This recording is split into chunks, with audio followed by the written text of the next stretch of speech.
president of the LSA. And I wanted to start by saying you're sitting here at a truly historic event, the inaugural lecture of the Charles Fillmore Professorship, to be delivered by my Stanford colleague, Dan Jurafsky.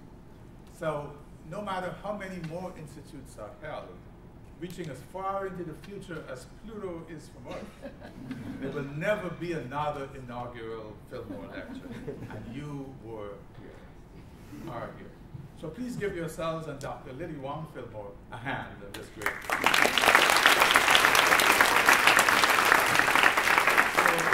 I'll say a little bit of introduction to both of them.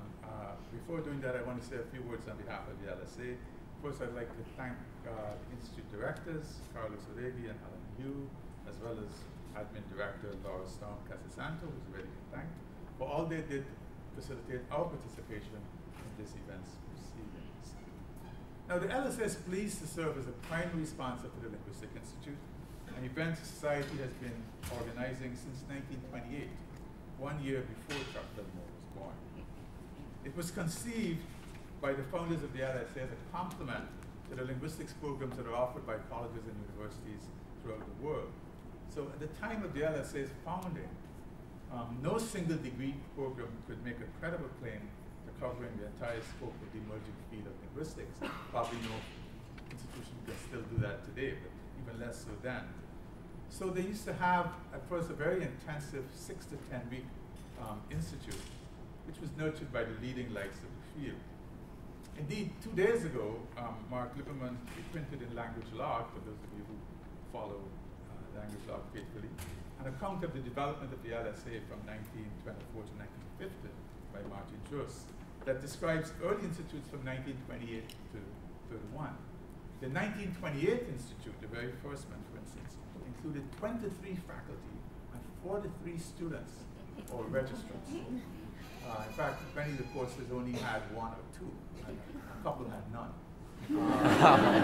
And total expenses over 10 weeks of $6,144.52. So even though, of course, there were only a few registrants, and by the way, they list the names of everybody who was there and the courses they took, so we could tell which of those registrants were slackers and which ones were really working hard. So, anyhow, as the Institute has kind of grown and prospered over the years, then the role of the LSA in sponsoring it has also grown. We typically provide a major planning grant to the host institution. We try to help to ensure the quality and rigor of the courses. And among other things, we manage the student fellowship competition. And many people consider the Institute the LSA's signature event.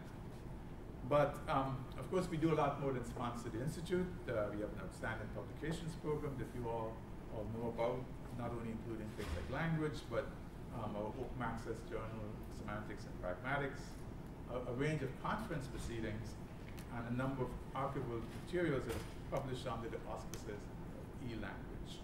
And as you know, our annual meeting is also a big event that attracts lots of people. So if you're not already a member of the LSA, then I invite you to join us today. Alison Reed wanted me to tell you that there is a discount coupon in your packets, which can be used over the next few weeks of the Institute. Also want to make a plug for some of these focus groups that we're having at this Institute. One tomorrow morning at 7:30, and one on Sunday morning at 7:30. On Sunday morning at 7:30. They're going to be in Stuart Hall, and it's an opportunity for you to tell us how the LSA is serving your needs and how we can better do that. Ivy Hauser, who is a student member of the LSA Executive Committee. Is Ivy here? Hi Ivy, can you stand a moment? She's currently pursuing her PhD at UMass, and she's the recipient of the prestigious LSA Block Fellowship at this institute. She's going to be doing a group primarily for students, which will serve pizza as against whatever we have tomorrow morning, in the same place on Monday at 7 p.m. So we had a pre-sign-up list, but you know, if you didn't sign up, just come along and we'll do the whole kind of bread and fish, loaves and fish thing, and try to make sure you get something. In any case, just come. Right? As I mentioned earlier, the LSA is pleased to provide funding from an endowment to support the named professorships at the Institute, offered in memory of Herman Collett's who was one of the first instructors, by the way, at the 1928 Institute, Edward Sapir and Ken Hale. The newest such professorship, the Fillmore professorship, was made possible by the scholar I'm about to introduce, Lily Wong Fillmore. She's now the Jerome A. Uto Professor Emerita of Education at the University of California at Berkeley, and she graduated with a PhD in linguistics from Stanford in 1976 with a dissertation entitled The Second Time Around, Cognitive and Social Strategies in Second Language Acquisition. Interestingly enough, we both attended a Linguistics Institute at Stanford in the summer of 1970. I was a lowly undergraduate from UC Santa Cruz. She was, I guess, early years in the graduate program. And we worked together on a word association study in East Palo Alto. The main thing I remember is that we asked a kid, Mexican-American family, was a son of a migrant worker. When we gave him the word car, he said home, which really struck us. And I guess about everything else we did that's one of the main things we remember. Well, she's since then gone on to become a very influential scholar in the fields of language, culture, society, education, and literacy, especially in relation to language minority students in American schools. Last year, she made a generous bequest in honor of her late husband, Dr. Charles J. Fillmore, the distinguished linguist and the 1991 president of the LSA. We've invited her tonight to share with you a few thoughts about her husband's legacy. But before she takes the podium, I'd like to invite you all to also consider making a contribution to support the Fillmore Student Fellowship, which was also started in 2014. We're still in the middle of our campaign to raise $50,000 to endow a student fellowship in perpetuity. Donations may be made online, and I've been asked to say, you can hand me a check payable to the LSA after tonight's report. Please help me welcome Dr. Lily Wong Fillmore.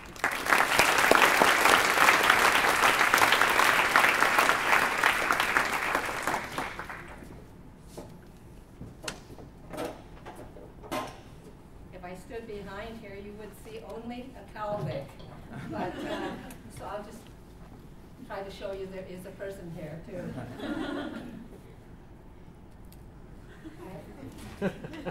Well, I want to thank you all for this opportunity to say a few words about Charles Fillmore and about why the Linguistic Society of Summer Institute is an appropriate venue for a lasting memorial to his endeavors in linguistic studies. For those of you who aren't familiar with his work, Charles Fillmore, known as Chuck, was a linguist whose interest in language was broad and inclusive in scope.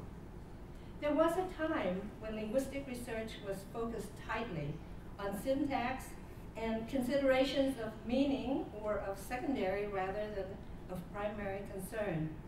Because he was interested in language understanding, Fillmore's inquiries into syntax quickly led him to explore the nexus of structure and meaning.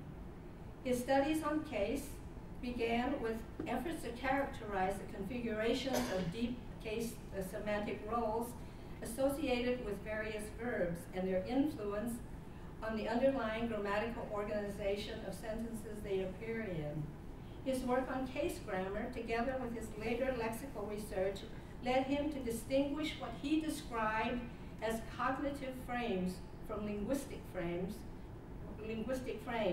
In his words, the idea being that cognitive frames are those background understandings needed for making sense of things that happen around us, and linguistic frames are those that are specifically coded in or evoked by lexical units or other features of linguistic form. He described the distinction in this way. When humans face particular situations, they can invoke frames from their personal mental inventory of frames to make sense of those situations. The words we encounter can evoke frames by virtue of their conventional associations with them.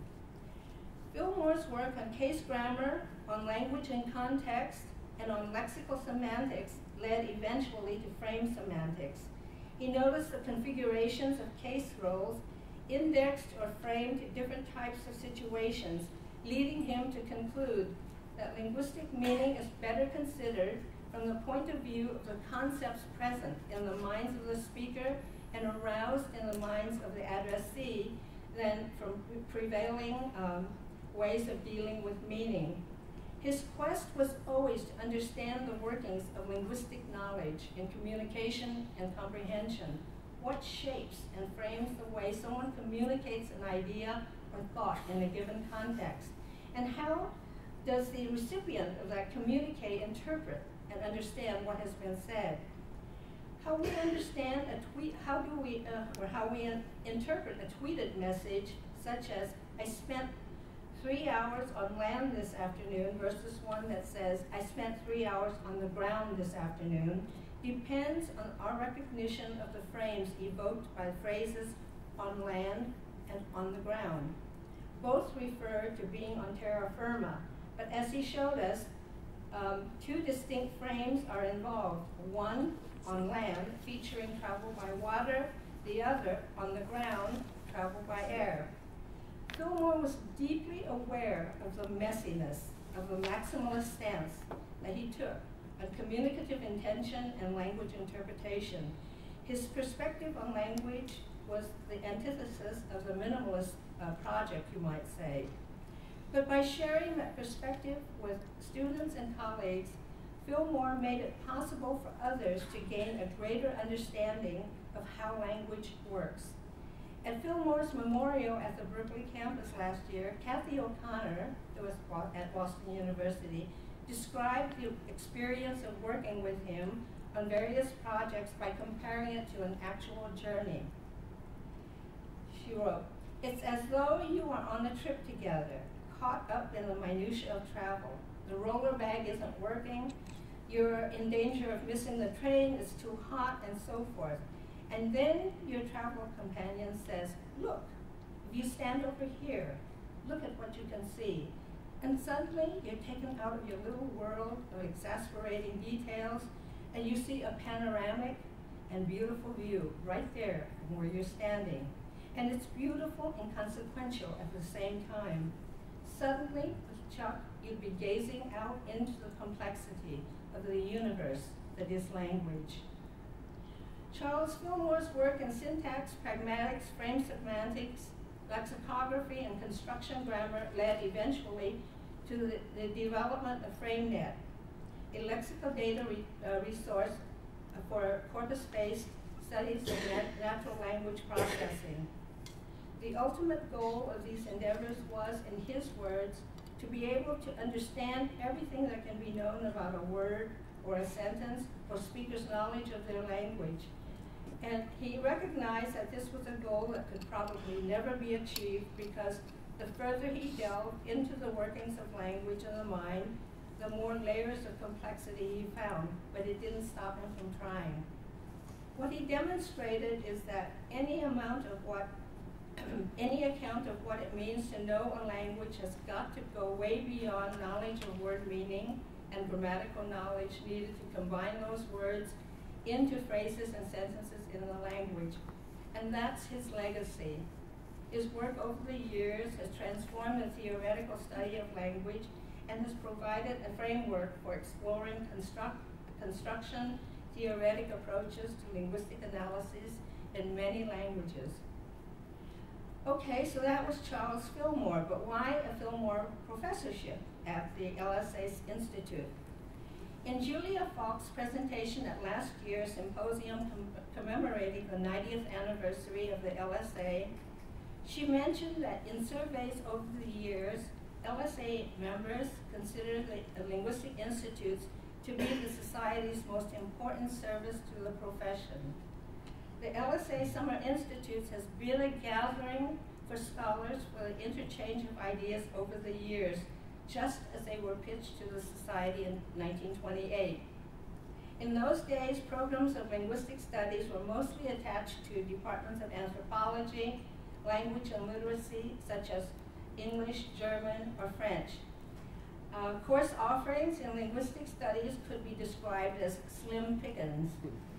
As an undergraduate student of linguistics at the University of Minnesota, Fillmore's program was built around two core texts, both entitled Language, one by Sapir, the other by Bloomfield, with studies of Latin Arabic, and various Slavic languages filling out his study list. That wouldn't have added up to much of a program in linguistics had it not been for opportunities to attend LSA Summer Institutes, first in Ann Arbor and then, glory be, in Berkeley in 1951. Berkeley was an especially memorable and heady experience for a young Minnesotan, not quite from Lake Wobegon, but close. Meeting and schmoozing with people from all over the country who were thinking, talking, living, breathing, and quaffing linguistics. He studied Thai with Mary Haas, Sanskrit with Franklin Edgerton, and Navajo with Harry Hoyer, and got a glimpse into the vast differences in how concepts and ideas can be expressed across languages. Chuck regarded his participation in LSA Summer Institutes both as a student and later as an instructor, an essential part of his becoming a linguist and member of the linguistic community. For him, teaching in the institutes was not work. It was summer camp, where he could catch up with friends and colleagues, renew his enthusiasm for studying language, and hear from the up-and-coming young people. He talked a lot about the young people and how important a part they were in the field. And that's why a Fillmore professorship at the LSA Summer Institute seemed to be an appropriate way to remember Chuck's lifelong work on empirically challenging linguistic phenomena and the careful description of language. It has been my hope that the Fillmore professorship would recognize individuals whose research reflects an exceptional understanding of language, shows promise of making a lasting contribution to its study, and promote the synthesis of linguistic theory with interdependent disciplines such as computational linguistics, cognitive science, and yes, education too. I can't think of anyone who meets these criteria better than Dan Jurafsky. I thank those of you who selected him as the first Fillmore professor. Chuck was very fond of Dan, and I know that wherever he is right now, he's smiling at the choice and eager to hear from Dan what Dan has to say. Thank you.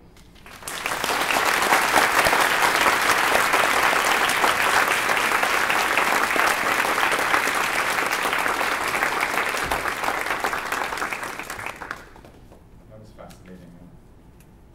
Thank you very much. Yeah, so we promised Dan to give him a chance to talk sometime before the audience which attends.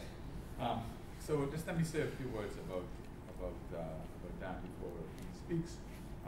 So as chair of linguistics at Stanford, Dan is my boss, so I have to tread very carefully. But I also have to be relatively brief, right, so you can actually get to hear it. So Dan received his BA in linguistics with honors at the University of California at Berkeley in 1983. Chuck Fillmore was his undergraduate advisor, and he also supervised his senior honors thesis on the syntax of the comparative construction. So you can see, he was a perfect person to be the first Fillmore lecturer. Dan went on to do his PhD at Berkeley in computer science in 1992. Then he did a postdoc in computer science there until 1995. He then joined the faculty at the University of Colorado, and in 2003 he became professor of linguistics by courtesy computer science at Stanford. Now, Dan's research ranges widely across computational linguistics, and his special interests include natural language understanding, machine translation, spoken language and conversation, the relationship between human and machine processing, and the application of natural language processing to the social and behavioral sciences. He also works in the linguistics of food and the linguistics of Chinese. So you may already know a few other things about Dan, like the fact that he taught a 2-week course here on computational lexical semantics, that he's the author of a J.H. Martin Speech and Language Processing, which is the required text for Sharon Goldwater's Introduction to Computational Linguistics, or that he's a dynamite drummer who performs with dead tongues, the Stanford band we were treated to this week. So from these snippets of information, you would gather that he's a Renaissance man with more energy and more varied talents than the average person. And you'd be right. So that to continue in the stream, he once played a corpse in a Puccini opera, for instance. But then again, he was also the winner of a MacArthur Genius Award in 2003. And of the many accomplishments on Dan's CV, like his 6 books and his numerous refereed articles, the one that particularly struck me is the number of best paper awards he and his co-authors have won.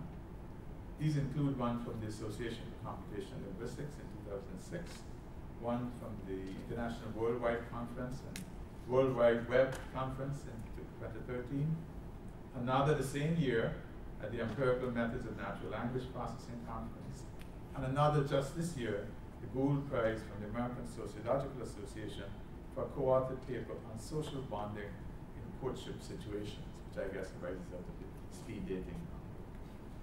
His 2014 book on the language of food, the outgrowth of a very popular undergraduate seminar, was also a finalist for the prestigious James Beard Award.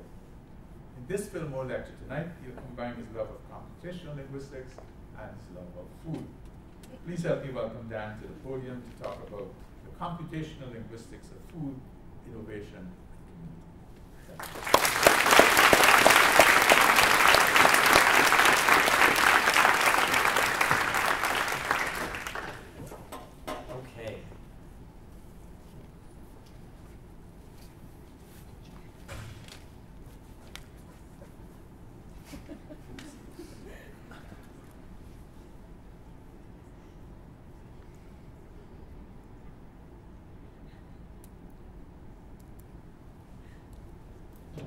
Okay.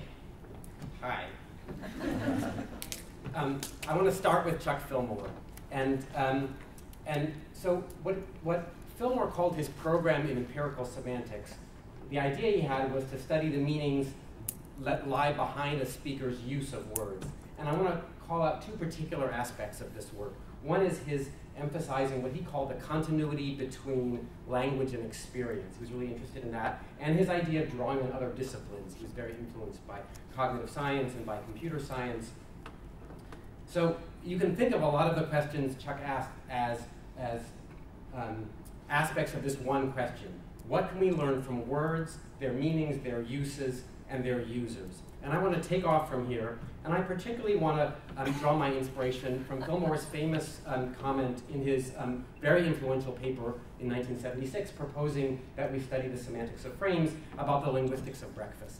And he said, he noticed this sentence, the Wongs had chicken soup for breakfast. And he said, breakfast here carries with it a particular background assumption that we know that there are 3 meals in the day, and breakfast is the first one. But we can use breakfast in a completely different way, he noticed. Breakfast served any time. And here, breakfast means the kind of the pancakes and the waffles and the eggs that we have in the morning. So that these background frames that let us understand these 2 meanings of breakfast are themselves an important object of study. We need to understand the meanings behind the individual meanings we use for words. And so I want to take off both from this idea of looking for meanings behind words and for beginning with the linguistics of food. And I want to start by talking about the ketchup model of scientific innovation. And so I want to just spend 5 minutes taking you back about 2,000 years. Imagine that you're a fisherman, you're speaking Hmong Khmer or Thai Kadai or Hmong Mien, you're in Southeast China, what's now Southeast China, Southeast Asia, you're fishing in fresh water. What do you do in the dry season to preserve your fish? You layer your salted fish in jars, you layer it with salt and then with cooked rice in between, you wait for lactic acid fermentation to take place, and your fish turns into this lovely, salty, briny, fermented product. And we know this because it's mentioned in early Chinese ethnologies, and linguistic anthropologists have found it's still made by Thai-speaking tribes up in the hill parts of western Guangxi. So then about 200 BC, China expands into the south. In the Han Dynasty, the Chinese Empire expands into Guangdong and Fujian, the southern parts of China. Locals are assimilated. These seafoods spread throughout China. They spread all the way to Japan, where this fermented fish and rice becomes the ancestor of sushi, technically called narazushi, this fermented fish and rice dish. And then by the 18th century, this dish is modified. Instead of lactic acid, sour, fermented, goopy rice, we instead just add some vinegar to fresh rice, and we have a delicious fresh product. And by the time of refrigeration and ice come around, we have fresh fish. Meanwhile, back in China, fish products are made all around Southeast Asia and China, and southern Chinese Fujianese and Cantonese sailors are sailing all around Southeast Asia, bringing back fish sauce products, for example, which are made in Vietnam and Cambodia. I've shown you on the left a bottle of fish sauce. And they also use a paste made from the red rice, the leaves made from red rice, hong zao. That's a picture in the center of hong zao. It's the stuff at the bottom when you make rice, when you make wine out of red rice. And you can make a lovely chicken dish out of this, which I recommend highly. Anyway, as they're sailing around, the southern Chinese settle and help propagate these fish sauces throughout Southeast Asia. I've shown you in little stars here areas of large ethnic Chinese settlement throughout Southeast Asia. And what quickly developed is what I call the fish soy fermentation isoglot. So to the north of this line, people eat fermented soy products. To the south of this line, fermented fish products. And you can see that southern China lies right at the boundary of this isoglot. This is me on my honeymoon with my wife Janet, who's somewhere back there, at a fish sauce fermentation factory in the south part of Vietnam. Anyway, so we've got all these Chinese settlements, fish sauce making, and then the Europeans arrive. 1600, the British, the Dutch, they're going to Asia, colonizing and looking for spices and textiles and porcelain. And imagine you're a sailor on this ship. What do you drink? It's hard to find fresh water. You drink beer and wine. And those go sour in the heat of this tropical crossing, because hops, although it had been invented, and the Dutch have hops in their beer, the British are very conservative, and this newfangled continental hops, they don't believe in it yet. So there's no hops, so the beer goes bad. And they get to Indonesia, and they're very excited to find ethnic Chinese making arak. Arak is the ancestor of rum. It's distilled palm wine and that same red rice that they were using for cooking. They distill it into liquor. The word comes from the Arabic word for sweat. Because of the distillation, the alcohol, you boil the alcohol, you put a pot over it, and the alcohol distills, sweats off of the lid. Anyway, there's a picture of some arak.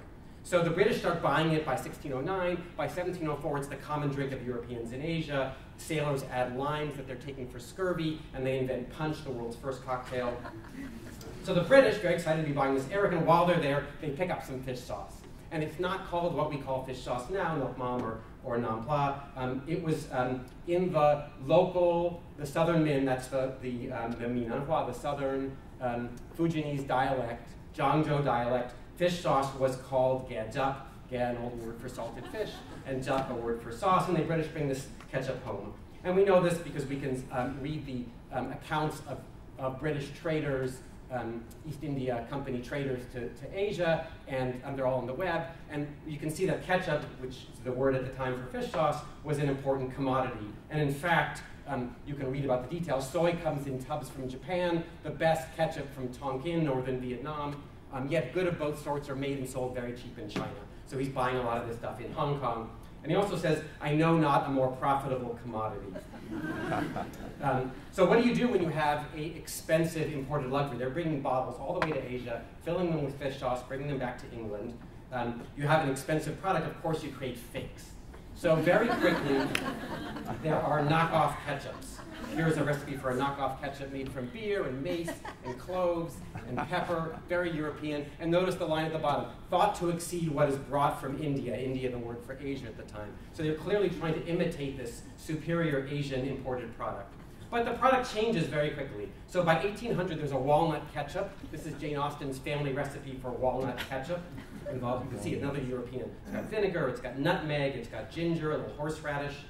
And then by the 1800s, tomatoes arrive from the New World, and you get a tomato ketchup. So still not our modern sweet ketchup. This is a salty ketchup with a quarter of a pound of anchovies and shallots and black pepper and so on. And then sugar becomes much cheaper, and anchovies seem to disappear from the recipe. And by 1870, we get a lot of sugar, and we end up with our modern, really it's a tomato chutney is what a modern ketchup is. So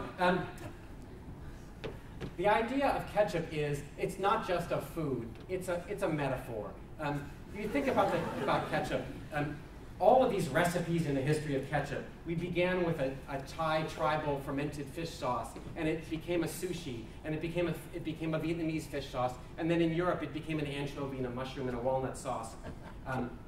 Each of these is a recipe is an algorithm for making a food, and each of these algorithms changed over time as people borrowed their neighbors' algorithms and modified them slightly. So the ketchup theory of innovation suggests that innovation happens when we go over to our neighbors, maybe because we're trying to colonize them or enslave them or something, but along the way we take their food home. And we mess with it and we improve it. So I want to apply the ketchup theory of innovation first to a computational idea. I want to look at how we can study innovation in the history of science by using computational linguistics. And this is joint work with Ashton Anderson, Dan McFarland, David Hall, and Chris Mann. So innovation in science, if you look at most historical accounts of scientific change, historians of science focus a lot on internal revolution, how it is that we have a paradigm in the field, and then because of internal revolution, we create a new paradigm. And I want to focus right now instead on external influences. What's the role of borrowing from your neighbors that we saw with ketchup? And we do this by looking at one field as an exemplar field. We look at computational linguistics, which has the advantage that all the papers are online, and we're very lazy and it's easy to find them when they're online. The other thing about them being online is that someone's built the beautiful citation graphs. You can see which papers cite whom, and so we have all 20,000 papers over the last 40 or 50 years, and all of the authors all identified, and the citations. And we used a model called topic models. Topic models, or latent diversity allocation, is an extension of the vector or distributed semantics I've been talking about in class, an idea really due to Zellick-Harris in 1954, in a very famous set of ideas. Basically, all of computational linguistics comes from Zellick-Harris. You can ask me about that in the question session.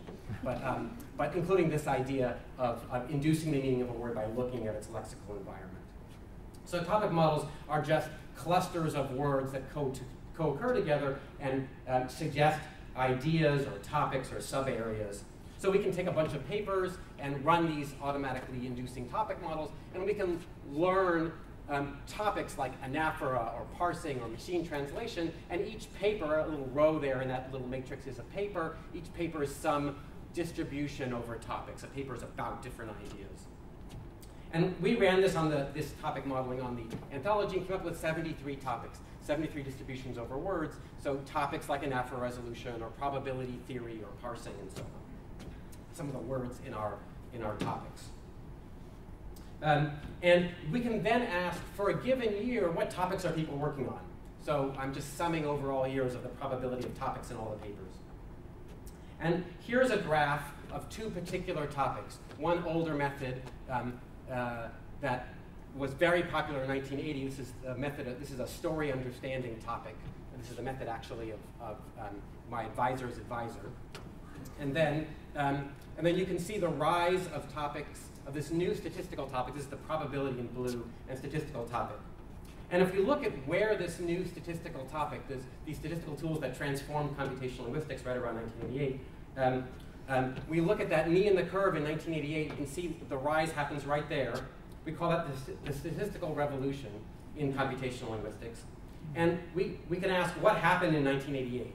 We've discovered something happened in 1988. So we looked at all the papers in 1988 that were highly loaded on this topic, papers that had lots of these new statistical words. So here are the papers that appear in 1988, a stochastic parts program, a stochastic approach to language translation, and so on. And it turns out that all of those papers came from Bell Laboratories, IBM Laboratories. So I put some of the authors over here. Basically, all of them came from speech researchers with electrical engineering background. So in other words, in 1988, speech researchers brought the ideas to computational linguistics. Computational linguists borrowed these new models and applied them to new problems. So we see the catch-up model of innovation in action. The technology was just borrowed from neighbors and reinvented. And I want to just spend 2 minutes talking about some more details of that. Because the problem with just looking at topic models is I claim somebody was working on a topic, some topic appeared in some year, and then in a different year, some other topic occurred. So papers were about this topic, and then later papers are about that topic. But I'd really rather follow individual authors. What do authors do when they're working on one topic? How do they get to work on another topic? So we'd like to instead look at topics that people are working on in, say, 1 year, like 2002, and then the same people, what are they working on in 2003? How do ideas propagate through people? So we'd like to look at people through time. And we did this with the same corpus by clustering topics. Now we're clustering them based on how people move in and out of them. And we ended up with 9 clusters. These are topics that are similar. These are meta-topics of 9 topics, the 73 little fine-grained topics grouped into 9 topics such that those topics have some kind of coherence in people moving in them and people moving out of them. People tend to move into them together and move out of them together. And here's the 9 topics organized by time period. So we have topics from in the 80s, early language understanding topics and early parsing topics and automata topics.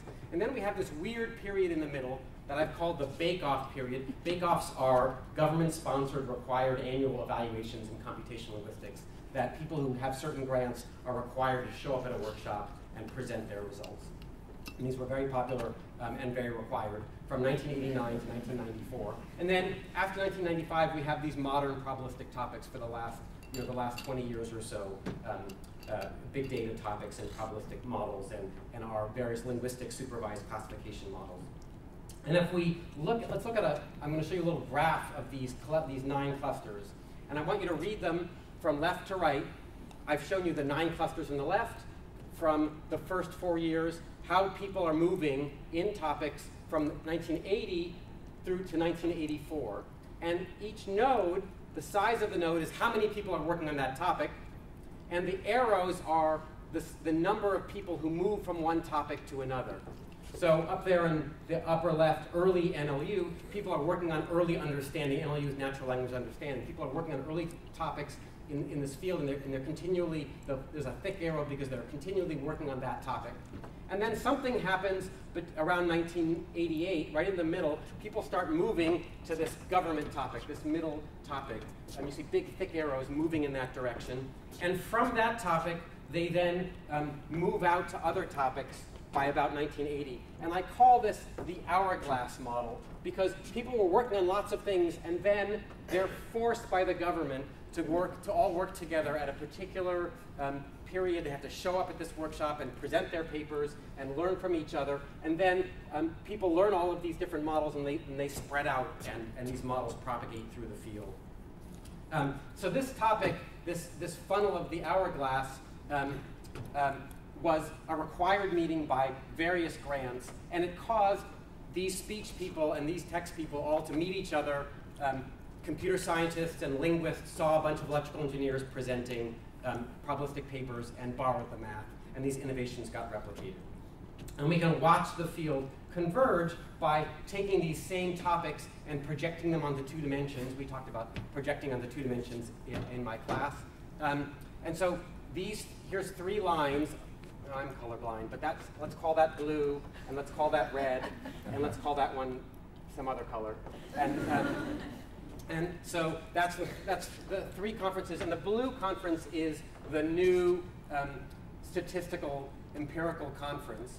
And so you can see that conferences were moving around in topic space over time, and then ended up right over by the topics of the new conference. So this new conference appears, and people start moving in the kind of things they publish in and the kind of work they do slowly toward this new conference.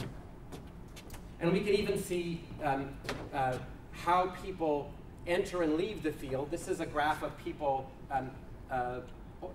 if you published in year X, did you also publish in year X plus 1? This is the retention of authors in the field over time. So you can see that people, over time, people tend to stay in the conferences more. They're more likely to keep publishing in the conference, except for that blip in the middle. The blip in the middle, that's the bake-off years. That's all those electrical engineers who showed up, wrote their papers, and went home. So we call it the pollination model. They appeared, they pollinated the field with this particular new models, and then they all went back and did their electrical engineering. So in summary, the government-sponsored period led an influx of people who presented a bunch of ideas and then went home. So what we've done is use the language, use words and their clustering and their co-occurrences to define an innovation and then trace people by how they move through these topics to find the causal patterns. And we found evidence for the catch-up theory. It's people who came from a neighboring field, but they didn't colonize the field. It's not like people show up in a new field and then switch departments and work on this new thing. They just suggest an idea and then they go home. And it's also, here's a very important success role for government funding. Here's a case where government funding led to collaboration and shared problems and the spreading of ideas. All right, so that's scientific innovation. I want to now talk about linguistic innovation. And this is work with Christian Denescu, Niculescu Mazil, that's one person, Robert West, and Yuri Leskovitz, and Chris Potts. And I want to start with two mysteries of language change drawn from the sociolinguistic literature. So I have a graph here from Sally Soleimani. So here's this fact that adolescents are known to be very innovative linguistically, especially women. So this is a graph showing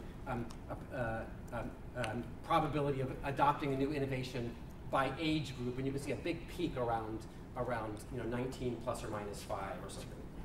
So why is it that there's this peak of creating and adopting innovation among adolescents? And you can say, well, it's obvious it's about social identity, or maybe it's obvious it's about rebellion, or maybe it's obvious it's about the biological critical period, but we don't really know for sure. And there's a related fact, which adult language stability. This fact that after about 30, our language starts to change much slower. Again, we don't know a lot about this. Is this a biological fact? Is it about memory? And we don't even know for sure if adults are really stable. There's some lovely work by Sankoff questioning exactly how stable adults are. We don't really know. So we'd like to study this. And the best way to study this is to follow people around with microphones for 50 years. And that's the correct thing to do, and I'm just lazy. So better for lazy people is go online and get the complete historical record of some online community and see if we see the same patterns in the online community. So that's what we did. We took 4.5 million beer reviews from 2 beer rater sites collected by my friend Julian Macaulay. And that has 10 years of posts. People join these communities for 10 years. There's hundreds of millions of words. And the way beer review, those of you who have ever looked at Beer Advocate or Rate Beer work, is these are communities. People are friends with each other. They comment on each other's reviews. And the way they write a review, the interface is set up. You're looking at other people's reviews of the same beer, and you write your own little review of that beer. Here's a sample beer review that people write. I'll let you read it because it's very fun. This is a negative review, in case you were not sure. Not a popular review. Okay. All right, so we're going to use how these change over time to look at especially lexical changes and some structural changes. So here's an example of a small change in a convention. This isn't really a lexical change. This is kind of a change in a convention. People used to, when they're describing the smell of a beer, they used to write the word aroma before their sentence describing the smell of a beer, and they switched at some point in the community to writing the letter S for smell. So the convention in this field changed at some point, and you can see in this graph the rise and fall of these conventions. So in 2000, people began to talk about aroma, and then something happened around 2006, and it flipped, and people instead began to use the word smell. All right, a changing convention. And first of all, we can see that it's younger speakers who adopt these innovations. So imagine that you're a user who joined in 2003. So you're an old, this is an old user, somebody who joined at the beginning. They're old in the age of the community. They adopt the aroma convention, the blue convention, and they just keep using it more and more. They ignore these new smell upstarts. Whereas if you're a younger user, you joined in 2005, just as this new convention is taking off, you're gonna adopt this lovely new smell convention and ignore this old-fashioned aroma convention.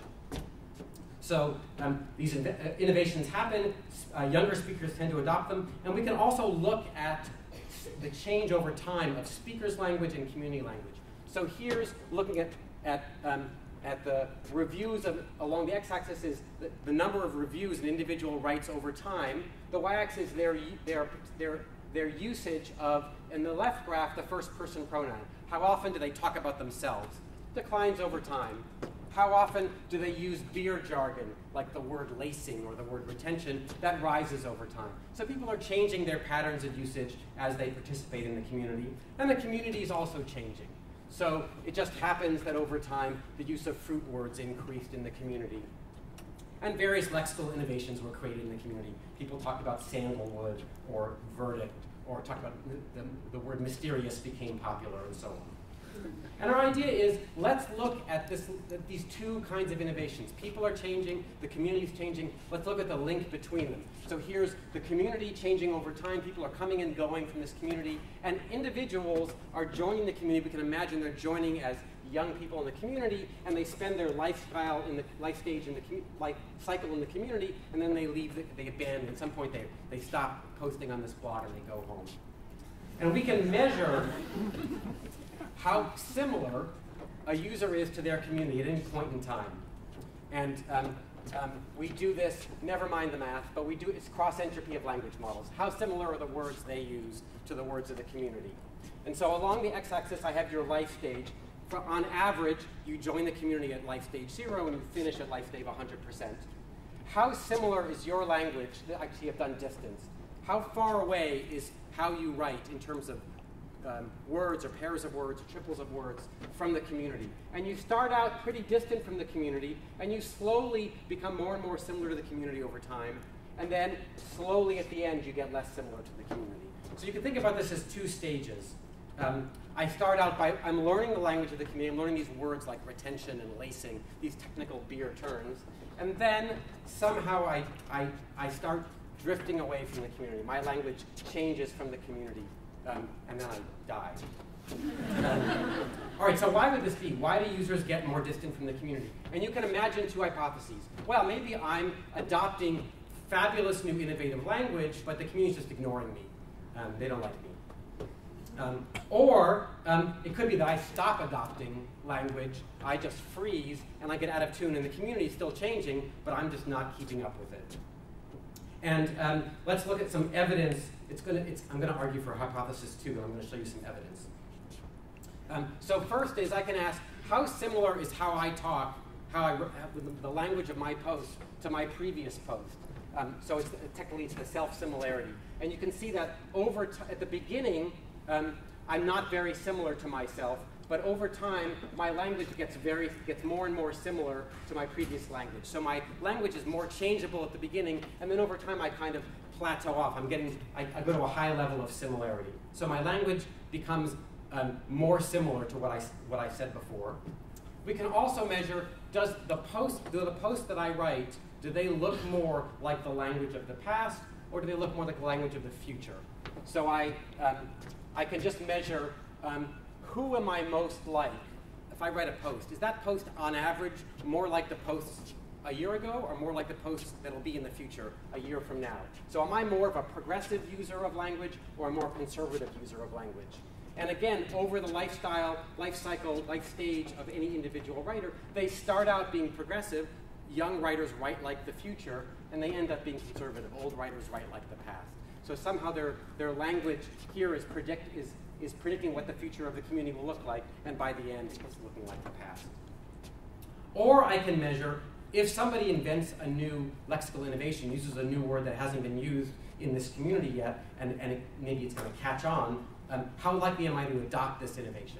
So here's the probability of my adopting an innovation over time, starting at early life stage and going to the end of my life in the community. And you can see that I have some peak of adopting innovations, maybe about a quarter or a third of the way through my life in the community, and then it drops off toward the end. So there's our peak reaction. We call that the adolescent peak. Somehow I'm very innovative and I'm willing to adopt innovations at this stage in the community. And amazingly, this fact that there's a peak about a quarter or a third of the way through your life cycle in this online website, this peak is true however long you're on the website. So this is people who write 100 posts, 300 posts, 500 posts or 1,500 posts, however long they're on the community, the y-axis shows how likely they are to adopt innovations. They seem to be most likely to adopt innovations kind of a third of the way through their lifestyle in the community. They join the community, they are very willing to adopt things, and then they become maximally willing to adopt new innovations, then they kind of slowly, basically stop adopting innovations. So, summarizing, we learn the language of the community, our patterns rigidify, we're less likely to pick up on new norms, and we look like the older language. And this suggests, kind of by the way, that if I look at what the kind of language users are using at the beginning, I could actually predict when they're going to leave the community. So we tried this. Chris Potts built a classifier, which Chris often does. And here, the idea was, well, I'll give you the first 40 posts of somebody. You tell me when they're going to leave the community. And by looking at the language that people use, we have a vast improvement in our ability to detect that someone's about to leave a community. We can see how often they're likely to adopt someone else's lexical innovation, how similar their language is to their previous language, and so on. So why would this be? Why would language freeze in this way? Why do people just stop adopting innovations? And I don't know the answer. But people have suggested some hypotheses, and we've been thinking about this, and here's two reasonable hypotheses. So one is kind of learning theoretic. It says, well, you're not really comfortable innovating until you actually know the language. So at the beginning, you're not going to innovate as much because you're still learning. But then once you've overlearned a domain, you know everything about it, there's no functional reason for you to be learning more and adopting new things. You know how to use the language. And the second theory that I like better says that no, it's really a more social explanation. It says, in order to learn, you have to be interested in learning. You have to care about the community. You have to pay attention. So attention and social investment matter. And if you're not investing and you're not paying attention, well, you're not going to really care about adopting other people's fancy new words, because you don't really care anyway, and you're going to drop out of the community anyway. So in summary, we can use these large online communities as to help study. Obviously, we still have to use real communities for all sorts of things. So this is only going to help us answer some questions and solve some problems. But still, it's a nice way to do some things that we can't do in real life communities, which take 50 years.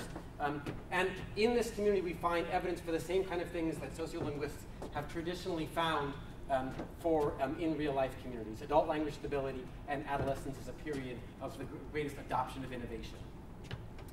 And it suggests that although, of course, there's real adolescence and there's real adulthood and there's lots of real changes that happen in there as well, that even in this 10-year online community composed of adults already, that there's something about stages of life in a community that are like adolescence and like adulthood, and maybe those are part of what's going on in human, regular old adolescence and adulthood.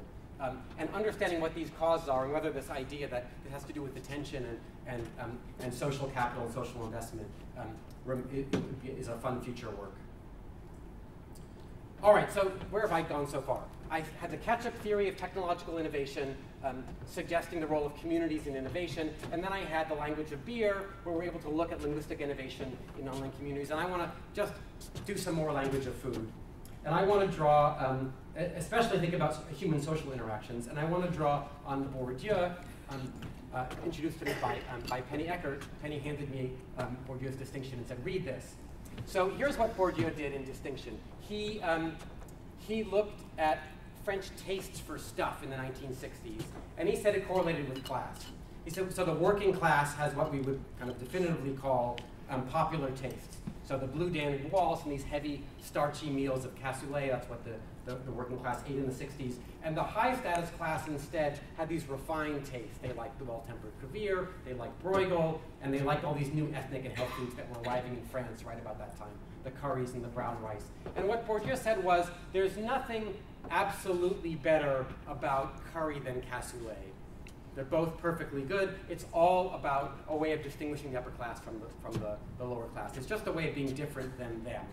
That taste is just a way to mark your social status. And he said it very distinctly in this lovely sentence. In matters of taste, all determination is negative. And tastes are first and foremost distaste, disgust provoked by horror or visceral intolerance of the taste of others. So what it is to have a taste is just not to be like those other people. And so we thought this would be a fun thing to check. And this is my freshman student, Josh Friedman, in my freshman language of food class, decided to test this on advertising of potato chips.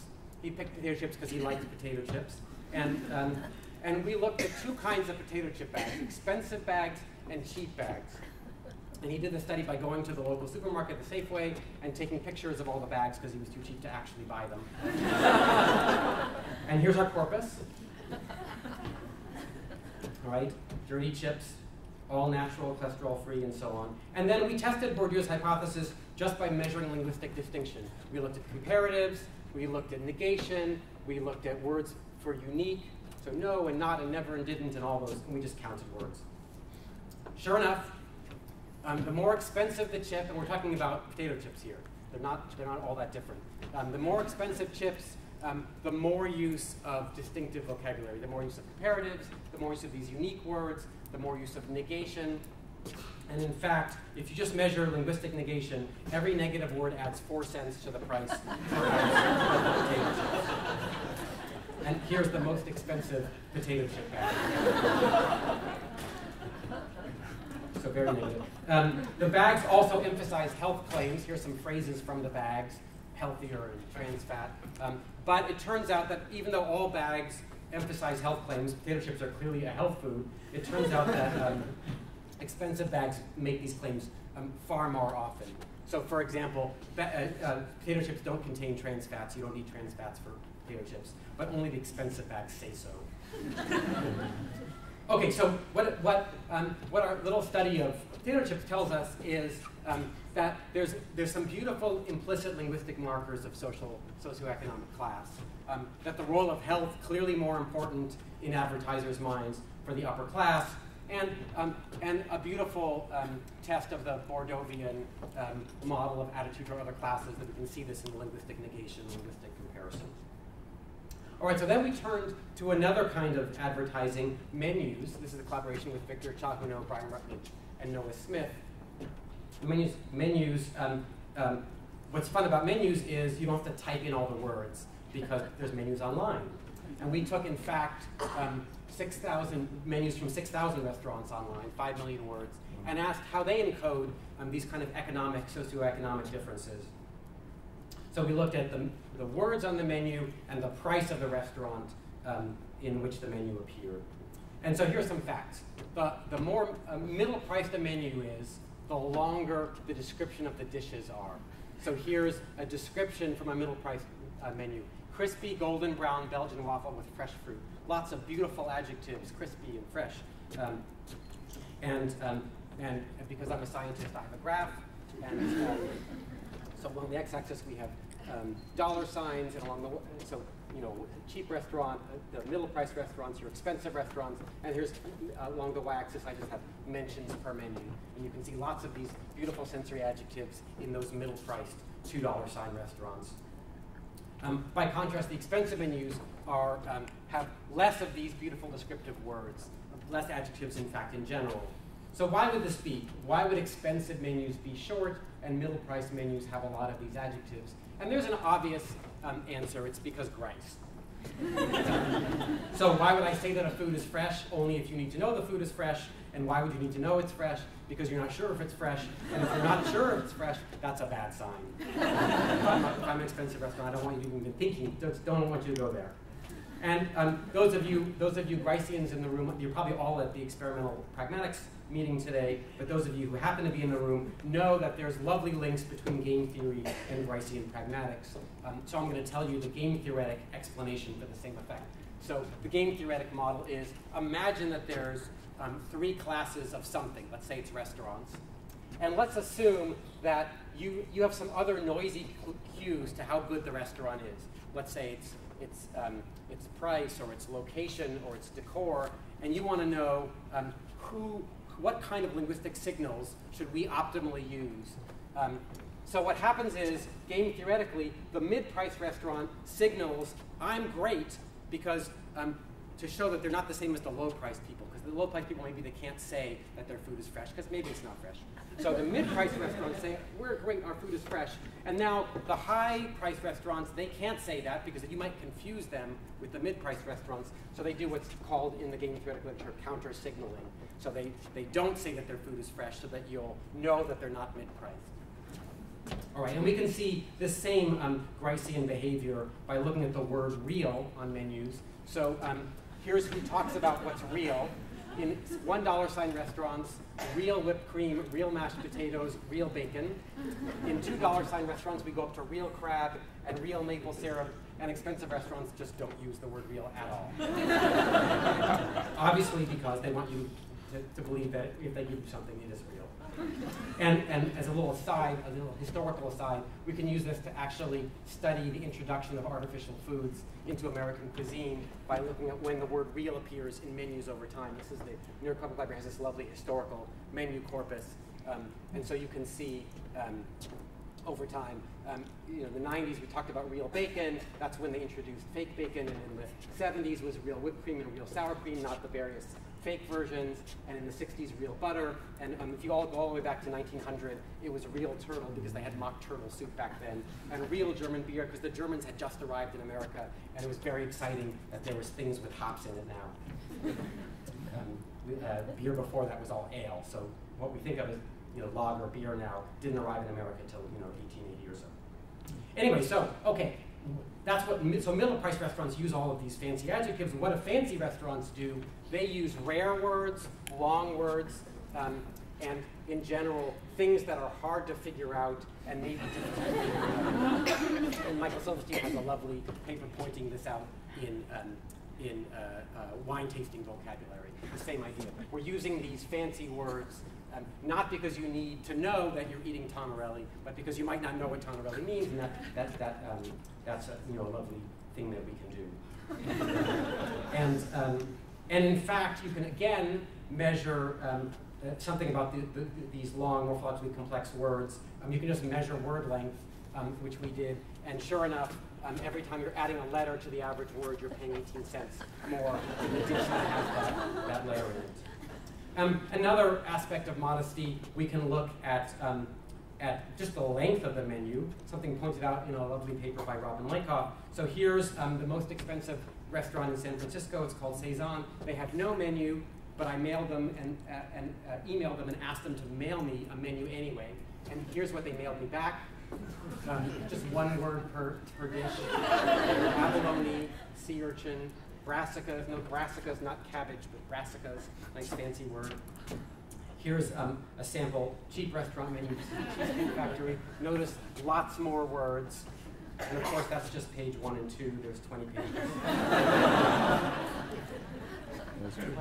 And then, as an aside, going back to frame semantics, we could think about menus as providing this lovely economic source of data. So take the word treat. If you look up treat in a dictionary, you see something considered choice to eat. And if you look at the use of treat on these menus, we get freshly baked treats and mini Mexican treats. It turns out that treats are only used in inexpensive restaurants for small, inexpensive products. So it's only in a very expensive restaurant that you can say that lobster is a treat.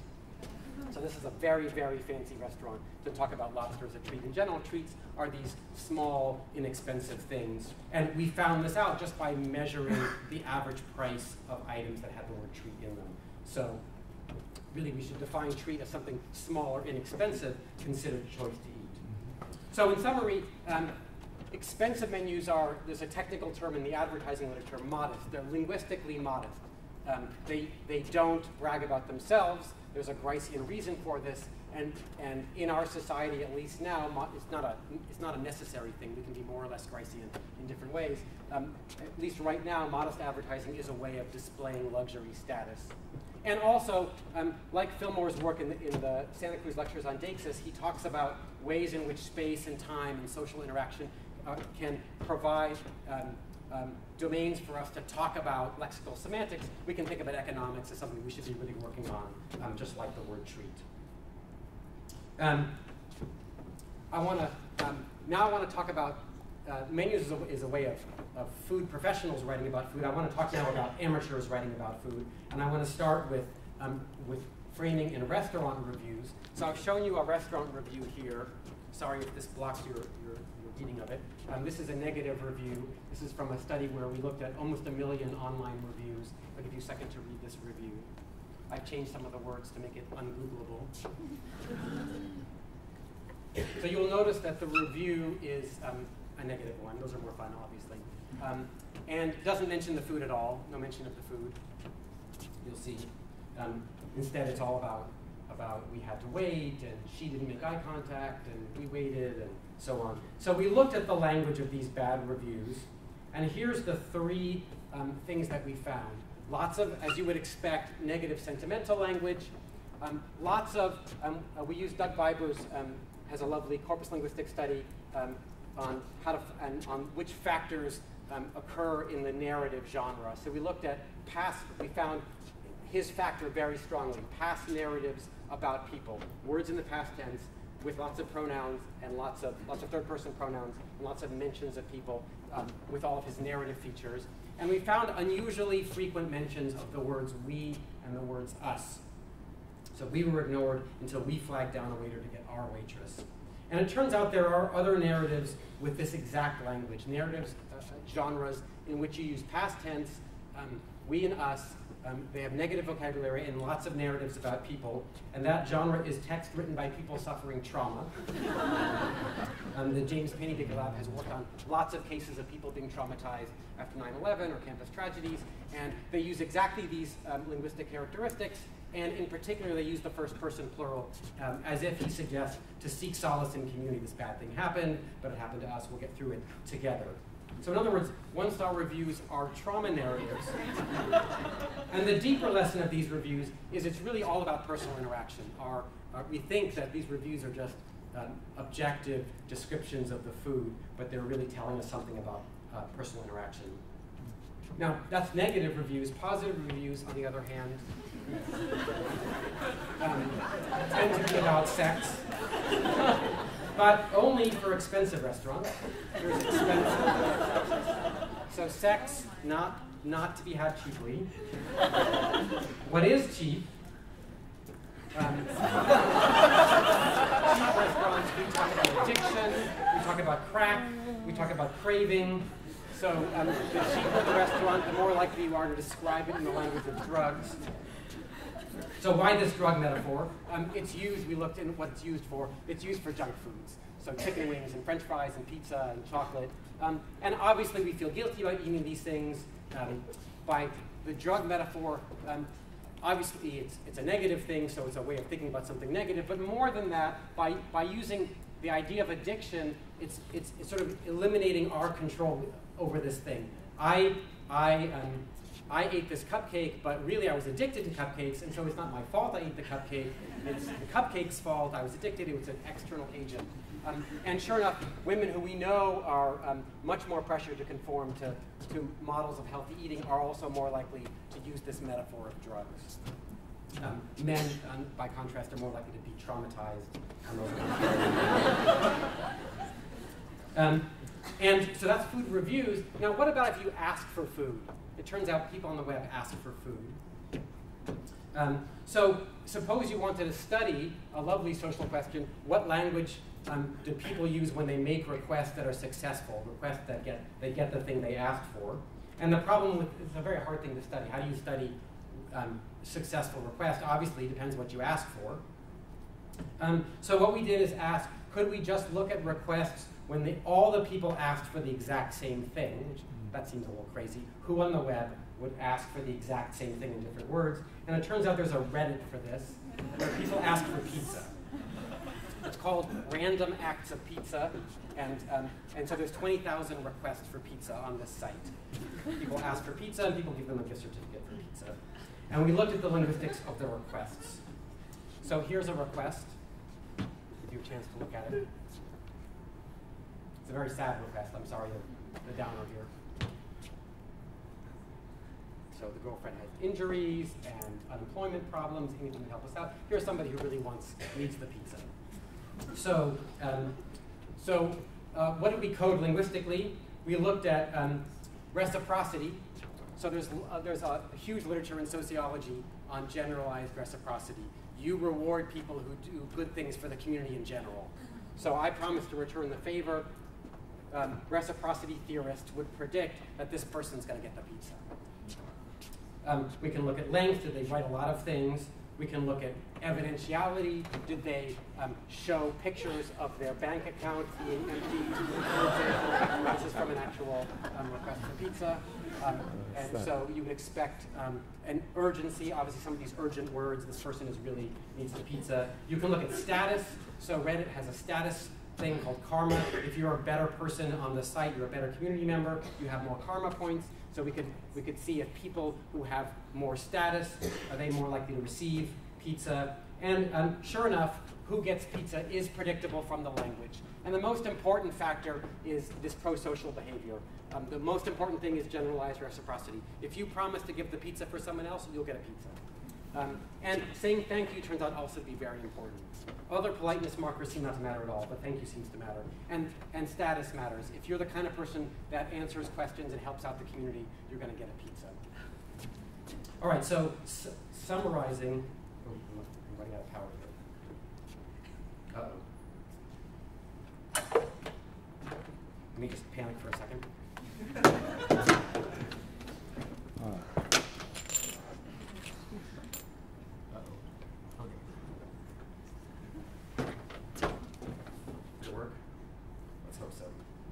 Okay, so what have I shown in this last little piece on computing?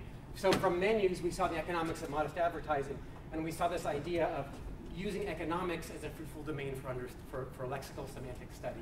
From reviews and requests, we saw a little more sort of social psychology or sociolinguistic psychology, the linguistic science of trauma, our complex attitudes towards food and how they're linguistically represented, and the rewards of pro-social behavior and language. So if I go back to Fillmore's original question, what can we learn from words, word meanings, word uses, and word users? Some generalizations we can take back beyond the things I've talked about, the details of the computational linguistics and the lexical semantic things we've learned. We can have some higher level takeaway messages.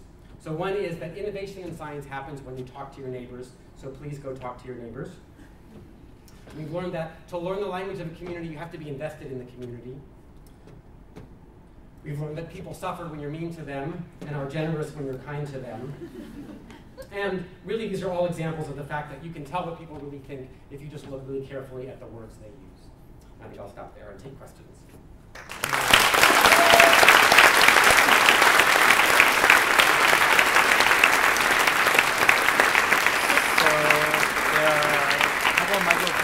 So if you have questions, please line up. There's one over here and one over there. Yeah, the microphones I think are off right now, so just switch them on when we start. Yes. And there's another mic here if we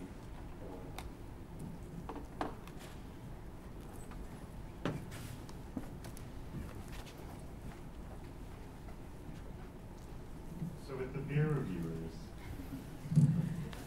I was thinking about the people who stop innovating. And maybe they're not ceasing to be invested in the community.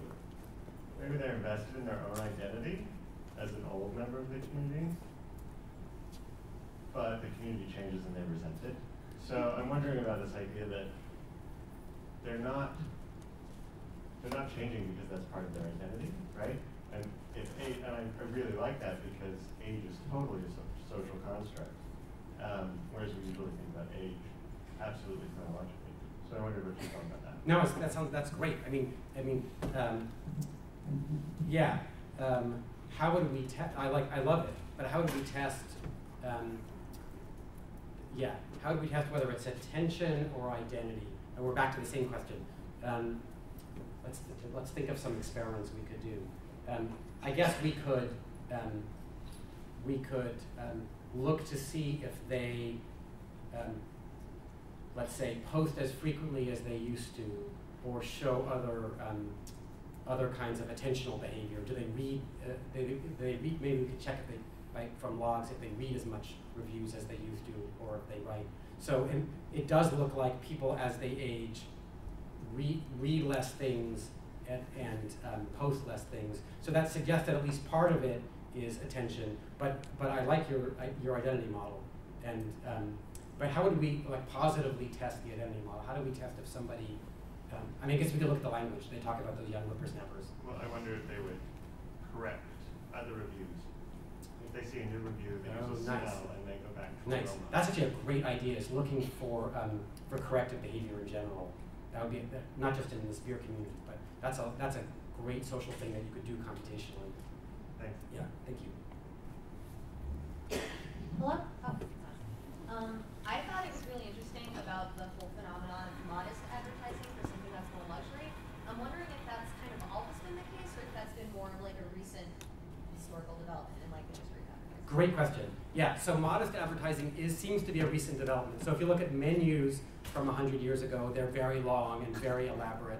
And there's been some lovely studies in the advertising community, not so much on language, but more on visual advertising. So, you know, what does Cartier or Tiffany's do? They have these big, huge ads with lots of white space and a little picture in the middle.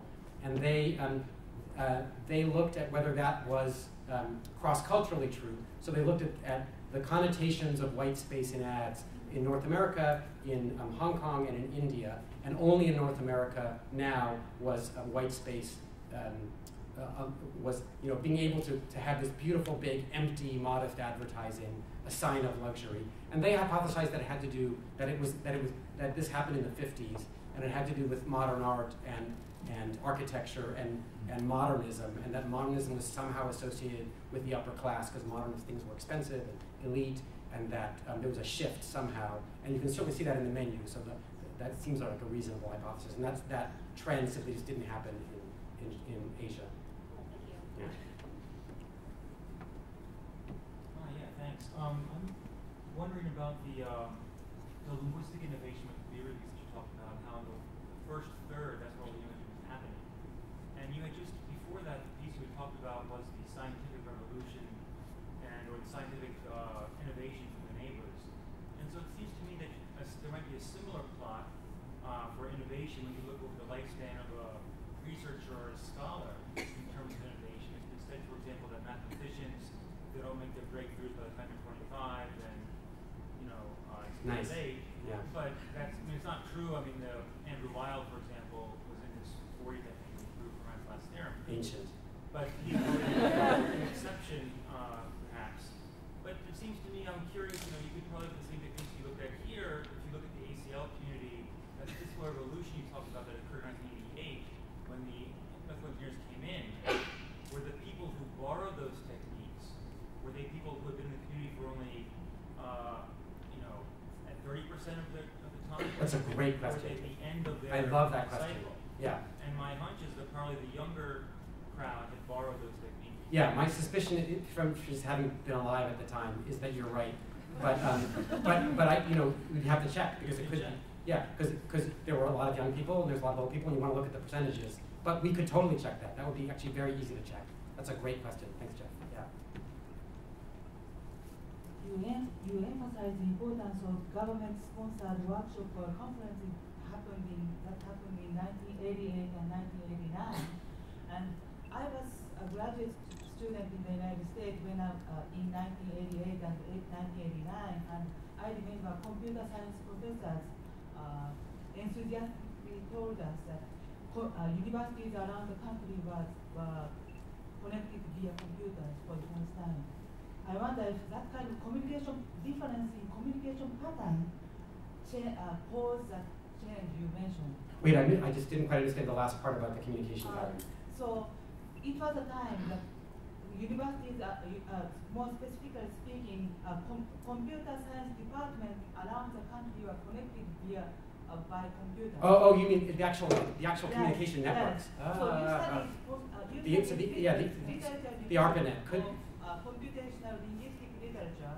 If you study the other subdivision of computer science, I wonder if you will find a similar result. I like this. Yes. I see. So if I could just restate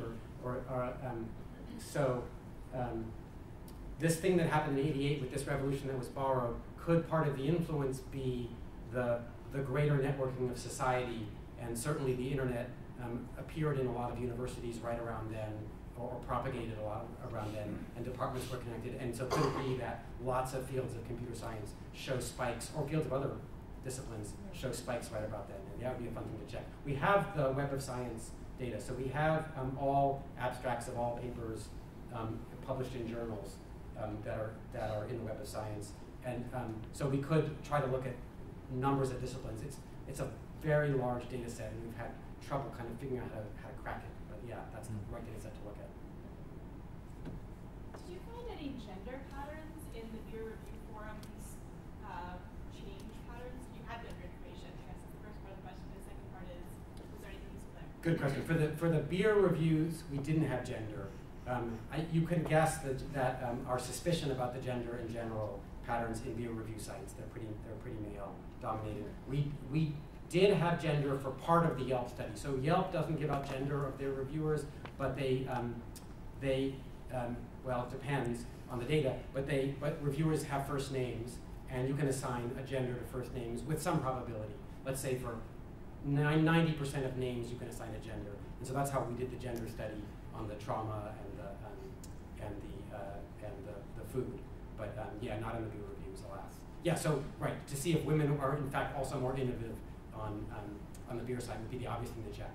And we're looking at other sites now. We're looking at to rule out absolutely for sure biological age. We're looking at a forum for cancer survivors who are over 60. And so then we know those people are for sure all roughly the same age, or at least in the same couple of decades and older. And we have first names for that data, so we can presumably get gender for that. So you noticed that you can kind of predict when someone is going to leave a website or something. Is this something you can predict only with the hindsight of what the language is going to look like in the future, or is this something that websites can start using on us to give us little presents? The latter. Yeah. Yes. Yeah. This is a perfectly practical tool that yeah, you could detect that somebody is going to leave. And of course, the non-linguistic features are very useful too. If somebody just stops posting, they're probably going to quit. So I'm excited by the linguistic features because I'm a linguist. But if you were just a company trying to predict who's going to leave, you would start with those features. But as you saw in our results, the language helps as well. Yeah. You could do better if you knew the language of the future, but when you were talking about trends in restaurant phrasing, menus, and such, you talked about Grayson effects where upper class restaurants try to distinguish themselves and distance themselves from lower class restaurants. Did you ever find any effects in kind of the opposite direction of people in restaurants trying to emulate more upscale establishments in order to try and use their own niche? Yeah, I mean, this is this idea that prestige features trickle down, socially trickle down. This is Veblen said this, and George Simmel, and so this is a familiar idea in sociology that, and in some sense we see that in maybe not in these modern menus, but maybe it's in the modern menus too. So words like natural. Well, here's my best example. So one of the most important features of expensive restaurants is the provenance of the food. The fancier the restaurant, the more likely on the menu they'll tell you where the food comes from. And I've just started noticing that like McDonald's and Jack in the Box are starting to tell you, something about the farm that the food comes from. So this is for sure trickling down. I think the use of French. So in the turn of the last century, the 1900s, French meant a fancy restaurant, and then when I was a child, French meant a middle-priced fancy restaurant. The really fancy restaurants were doing something else. But so I think the use of obscure French words will trickle down into those upper middle-priced restaurants. That actually does sound kind of familiar. I just saw a video like about a week ago about how McDonald's does actually use real eggs that come from a farm. Right. Yes, they've had a bunch of videos about provenance of their food to ensure you that it's actually made from food. Should make you worry. Yeah. I was just curious if there are members that leave the community, but there's that subset, do they come back? I don't know, they go to AA and fall off the wagon, and you see, do those people show different patterns upon their return, and is there some innovation? Good question. We didn't check those. So basically, we only looked at people who just who disappeared. And so we didn't check the ones who had a big gap and came back. With 10 years, it might be hard to see. There might not be a lot of people who had a long gap and then came back. And, but yeah, we just didn't check. Yeah, it's a cool question. Yeah, regarding like that pizza thing and the successful press, I was wondering if you checked like the effects that the name they use it for the alias had any impact on that? Like maybe because the example you showed is like Oliver Twist is Charles Dickens dramatic character, but maybe you don't be so successful if you're like elongating it or something like that. Yeah. Does the username affect your likelihood of getting something? That's a great question. We totally did not look at that. Yeah. I'm sure it plays some role. I don't know if it's big or small, but you know, people are influenced by all sorts of things. Yeah, that's a great question. Well, if there's no further question, let's thank Cool. Stan for this.